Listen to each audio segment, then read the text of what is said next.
Welcome to the Daily Bread Bible Study. We are looking at day 157 of our study, here beginning in Psalms chapters 1 through 8. So I should note the book of Psalms is poetry. It is a different type of genre for literary works than the rest of the Bible. So as such, it should be kind of approached a little bit differently.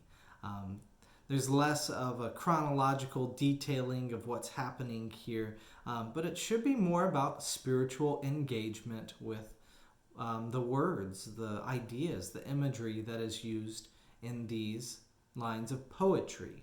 So now the poetry, of course, is Hebrew. It is not English, so it doesn't flow like English versions of poetry tend to do, but nonetheless, it flows in all sorts of thoughts and tries to connect these ideas between the verses.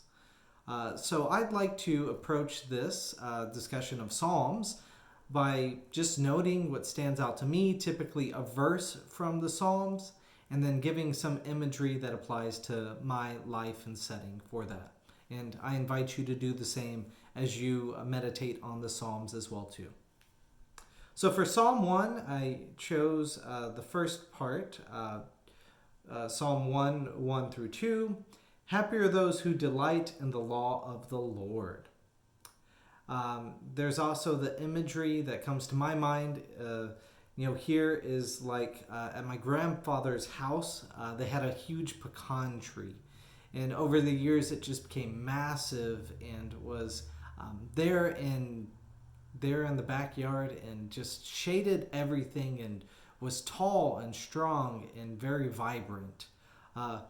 Later years, we learned that the water pipe that connected and went underneath it, that the roots had come up and broken that water pipe just a little bit and were siphoning off that water there to be able to grow so strong and so vibrantly. So that's kind of the imagery that we have here of those who are connected with the law of the Lord, that it will be a source of vitality in life for people.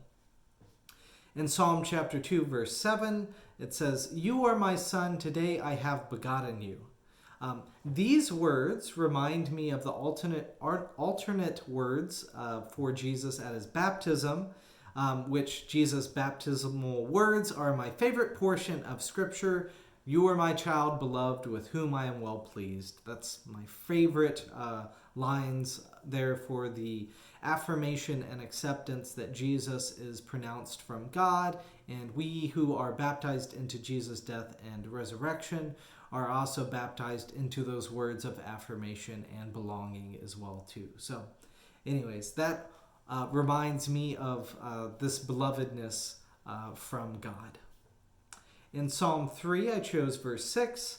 "I am not afraid of 10,000s of people who have set themselves against me all around."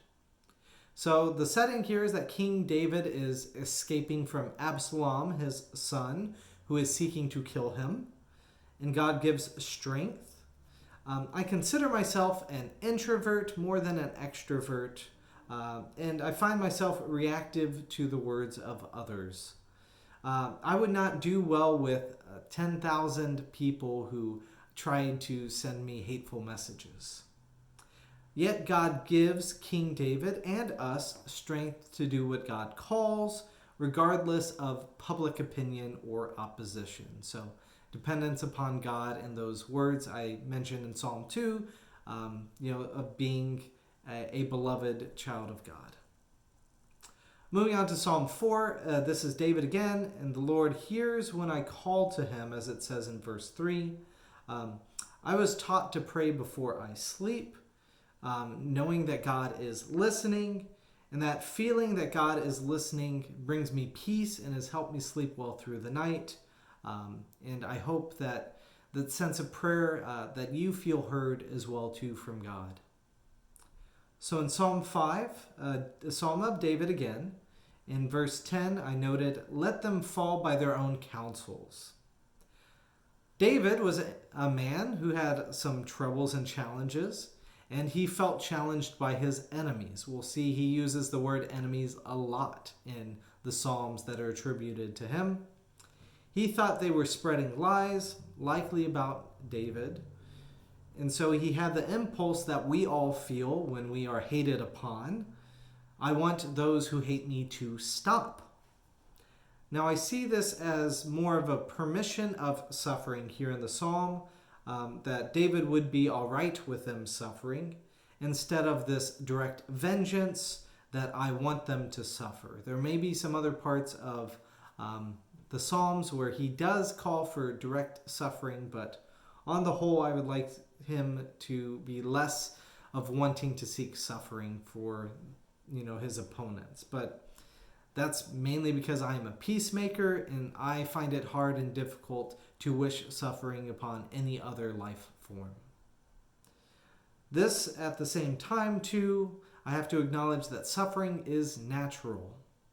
Suffering also makes me focused on myself, and I do want to care about others, but it's just hard when I'm suffering. And then the third truth I think is the most important here is that violence does not solve suffering, it only causes more. So in Psalm 6, I noted verse 7, my eyes waste away because of grief, they grow weak because of all my foes. King David opens up his emotions here. He feels sad. And it's okay to feel sad and to express that with tears. That's something that David did. That's something that we can do as well. In Psalm 7, another psalm attributed to King David, saying, I have repaid my ally with harm in verse 4. And this is part of David's story that he is guilty. Uriah, one of his mighty men, was killed so he could steal Uriah's wife, Bathsheba. We can become short-sighted to our own faults, yet that does not mean his pursuers are innocent either. So David, yet again, in the middle of a lot of violence. Psalm 8, though, is a little respite in verse 4, saying, what are human beings that you are mindful of them, mortals that you care for them? So this sense of creation, right, again attributed to King David, that he is in awe of God and the wonders of creation, and also God's concern for humanity.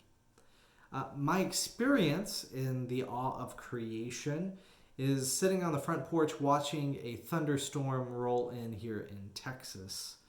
You see the lightning, the thunder, you hear the thunder booming, and you see the powerful gusts of wind. This is awe. And in English, we have two words that kind of capture this idea. It's both awful and awesome at the same time.